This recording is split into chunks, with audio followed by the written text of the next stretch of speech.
দেশের শরিয়া ভিত্তিক ৫ ইসলামী ব্যাংকের জন্য জানা গেল একটি দুঃসংবাদ। নানা সমস্যায় জর্জরিত বাংলাদেশের ৫টি শরিয়া ভিত্তিক বেসরকারি ব্যাংকে একীভূত করে একটি রাষ্ট্রায়ত্ত ইসলামী ব্যাংক গঠনের পদক্ষেপ নিয়েছে সরকার। একীভূত ব্যাংকটির নাম রাখা হয়েছে সম্মিলিত ইসলামী ব্যাংক। এর মূল উদ্দেশ্য হল আমানতকারীদের অর্থ সুরক্ষিত রাখা এবং ধাপে ধাপে ফেরত নিশ্চিত করা। নতুন ব্যাংকটি শরিয়া ভিত্তিকভাবে পরিচালিত হবে। প্রাথমিকভাবে ৫ ব্যাংকে একীভূত করতে ৩৫,২০০ কোটি খরচ হবে, যার মধ্যে ২০,২০০ কোটি টাকাই দেবে সরকার।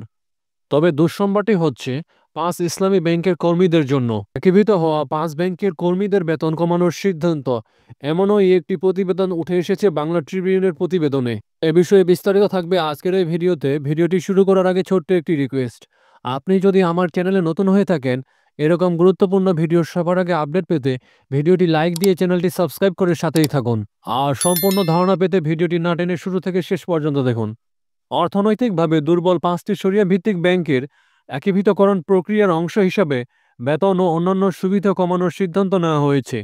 ব্যাংকগুলোর চরম তারল্য সংকট ও আর্থিক অনিয়মের কারণে কেন্দ্রীয় ব্যাংক এই পদক্ষেপ নিতে যাচ্ছে বলে জানা গেছে।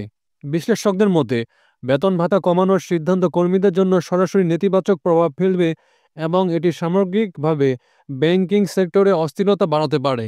দেশের ৫টি সমস্যাগ্রস্ত শরিয়া ভিত্তিক ব্যাংক হল ফার্স্ট সিকিউরিটি ইসলামী ব্যাংক, সোশ্যাল ইসলামী ব্যাংক, ইউনিয়ন ব্যাংক, গ্লোবাল ইসলামী ব্যাংক এবং এক্সিম ব্যাংক। এই ব্যাংকগুলো বর্তমানে মার্জারের চূড়ান্ত পর্যায়ে রয়েছে।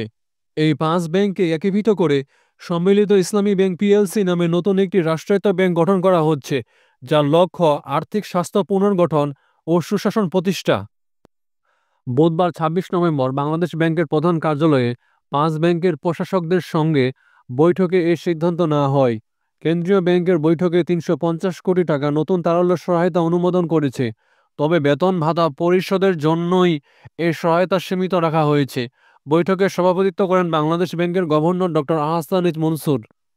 বৈঠকে প্রশাসকরা জানান, বেতন ভাতা দিতে মোট ১,০০০ কোটি টাকার সহায়তা চাইলেও কেন্দ্রীয় ব্যাংক ৩৫০ কোটি টাকা অনুমোদন করেছে।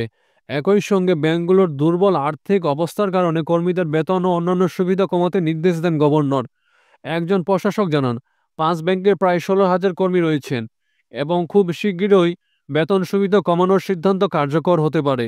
বাংলাদেশ ব্যাংকের রেজুলেশন বিভাগও বেতন ভাতা কমানোর পদক্ষেপ চূড়ান্ত করেছে বলে নিশ্চিত করেছে সংশ্লিষ্ট একটি সূত্র।